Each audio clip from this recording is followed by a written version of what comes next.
Morning student, standard 12th English medium subject SPNCC part 2 chapter number 5 directors of a company.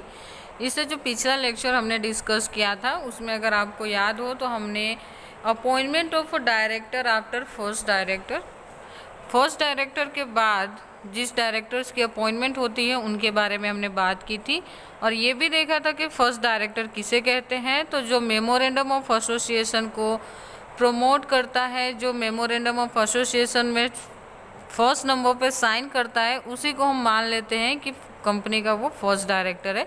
लेकिन first director का post कब vacant हो जाता है? तो जैसे ही फर्स्ट एनुअल जनरल मीटिंग होता है और अदर डायरेक्टर्स का इलेक्शन होता है और उनका सिलेक्शन हो जाता है, उसके बाद वैसे ही जो फर्स्ट डायरेक्टर होता है उसकी पोस्ट वैकेंट हो जाती है। आज जो हम पॉइंट्स देखने वाले हैं वो आप देख पा रहे हो यहाँ पे। आज हम जो देखेंगे वो है टाइप्स ऑफ डायरेक्टर। ठीक है, टाइप्स ऑफ डायरेक्टर में कौन कौन से टाइप्स के डायरेक्टर कंपनी के अंदर काम करते हैं। A company is a large entity and appointment of director is mandatory. Company है ना, एक लार्ज एंटाइटी है जिसमें एक लोग नहीं बहुत सारे पब्लिक काम करती है और इसके लिए कोई ना कोई ऐसा पर्सन्स होने चाहिए, एक से ज़्यादा ऐसे पर्सन्स होने चाहिए जो कंपनी को बहुत ही अच्छे तरीके से मैनेज कर सके।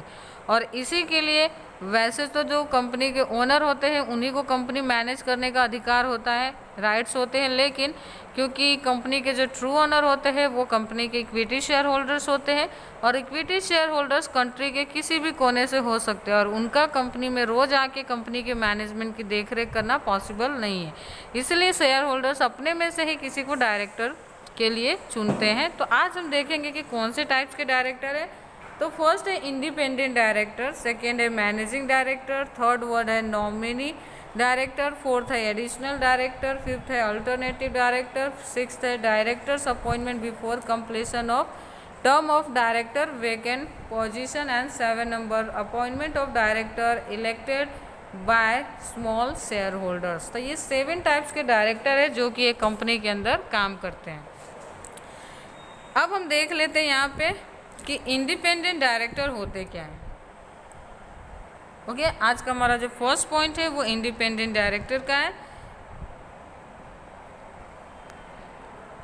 This is a new position of a company act 2030।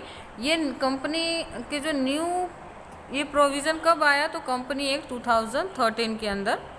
According to this provision at least 1/3 director of a company will be independent director। Company में जितने भी डायरेक्टर हो उसमें से 1/3 डायरेक्टर ऐसे होने चाहिए जो कि इंडिपेंडेंट डायरेक्टर के पोजीशन पे काम करते हो। सपोज कि आपके कंपनी में 20 डायरेक्टर्स हैं। सपोज करो, ये आपको पता है कि हम 15 से ज़्यादा रखते नहीं हैं। 15 से ज़्यादा रखने के लिए यानी 15 से ज़्यादा रखने के लिए आपको रिजोल्यूशन पास करना पड़ता है। हम लोग ये खाली एग्जांपल के लिए समझते हैं, चलो हम 10 से समझते हैं। अगर 10 डायरेक्टर्स हैं तो उसमें से 10 का है ना 1/3 डायरेक्टर कैसे होने चाहिए? तो इंडिपेंडेंट होने चाहिए। समझ गए आप? ओके, अब आगे देखते हैं। सेंट्रल गवर्नमेंट में decide minimum number of independent director for specified public company. जो भी पब्लिक कंपनी है उसके लिए जो सेंट्रल गवर्नमेंट इंडिपेंडेंट डायरेक्टर का चुनाव करती है तो वो अपने अकॉर्डिंग मिनिमम नंबर डिसाइड कर सकती है। The independent director means a person who is not managing director और फुल टाइम डायरेक्टर और अ नॉमिनी डायरेक्टर। डायरेक्टर का मतलब क्या होता है? Director, what is the independent director means a person who is not managing director और not full time director और not nominee director.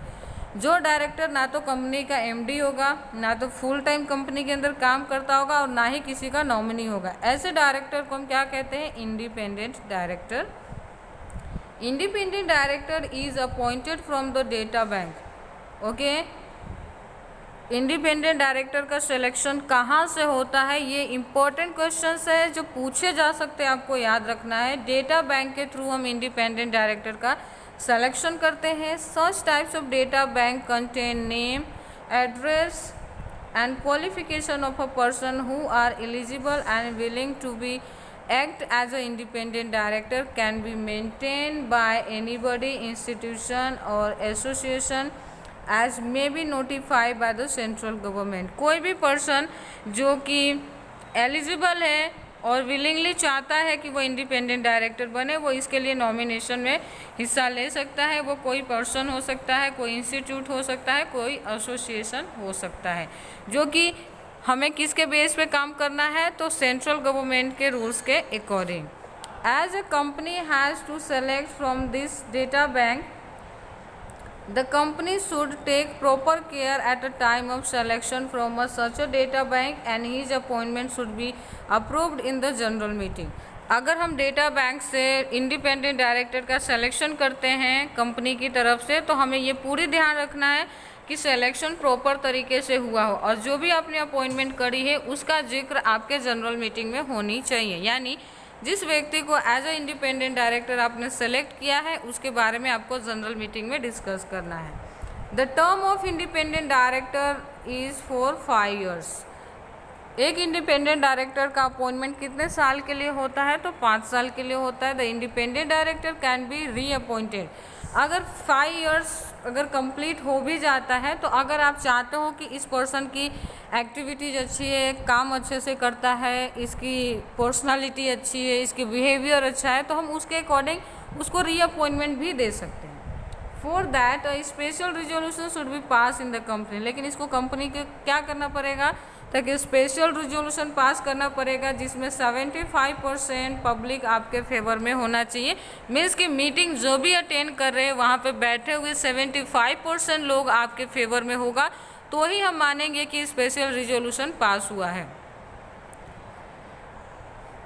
It should be specify in the report of a board of director. ये पूरी तरह से board of director की जो reports बनती है उसमें लिखा होता है proper reason should be given as to why reappointment is essential. आपको प्रॉपर रीज़न भी देने पड़ेंगे इस बात की कि आपने उसी इंडिपेंडेंट डायरेक्टर का रीअपॉइंटमेंट क्यों किया, क्या कारण है।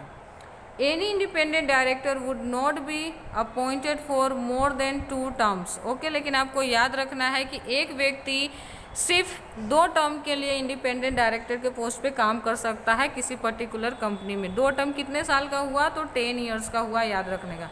1 टर्म है, एक टर्म कितने साल का था, 5 साल के था, तो उसके अकॉर्डिंग 2 टर्म कितने का होगा, 10 साल। तो एक व्यक्ति जो फर्स्ट टाइम इंडिपेंडेंट डायरेक्टर बन के आया वो 5 साल काम करेगा। उसके बाद अगर आप रीअपॉइंटमेंट देते भी हो तो फिर से वो 5 साल काम करेगा, यानी टोटल कितने हुए, 10 साल। और टर्म की बात करें तो कितने टर्म हुए, तो 2 टर्म हुआ।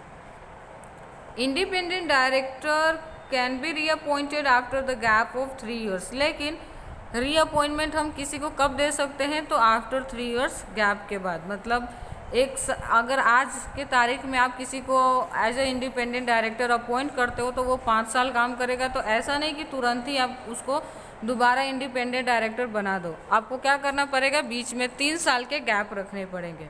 During this 3 years he should not be connected और appointed in any manner directly और इनडायरेक्टली टू द कंपनी। इन 3 साल के अंदर जो गैप होगा 3 साल के अंदर, उस दौरान कंपनी के साथ उस व्यक्ति का डायरेक्टली और इनडायरेक्टली कोई लेना देना होना नहीं चाहिए।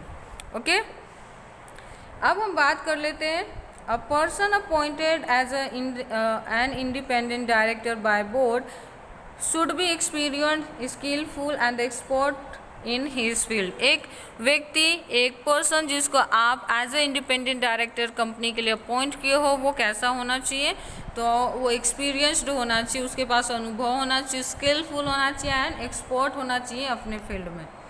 सेकेंड वन आता है such person should not B promoter of a company और इज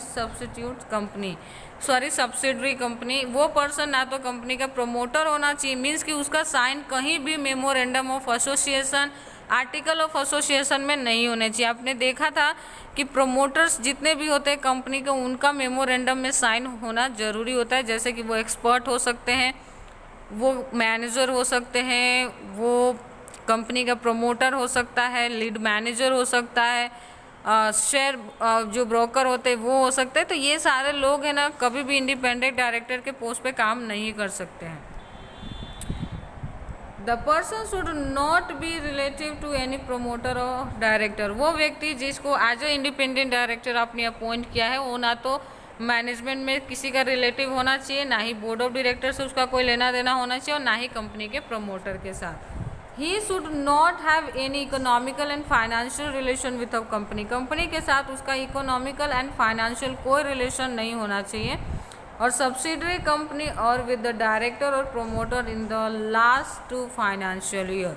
पिछले 2 सालों में जिस दिन आप उसको इंडिपेंडेंट डायरेक्टर के पोस्ट पे अपॉइंट करते हो उससे पीछे 2 साल आपको चेक करना है कि कंपनी के साथ उसका कोई फाइनेंशियल लेना देना ना हुआ हो, कंपनी के प्रमोटर या डायरेक्टर के साथ उसका कोई रिलेशन ना हो। Independent director should not have any relation with the key manager person. आपको याद हो तो मैंने आपको 11th में पढ़ाया था कि की मैनेजर पर्सन में 5 पर्सन्स इंक्लूड होते हैं, ठीक है, जिसमें एक हमारे कंपनी सेक्रेटरी भी थे, उनके साथ भी उनका कोई रिलेशन नहीं होना चाहिए।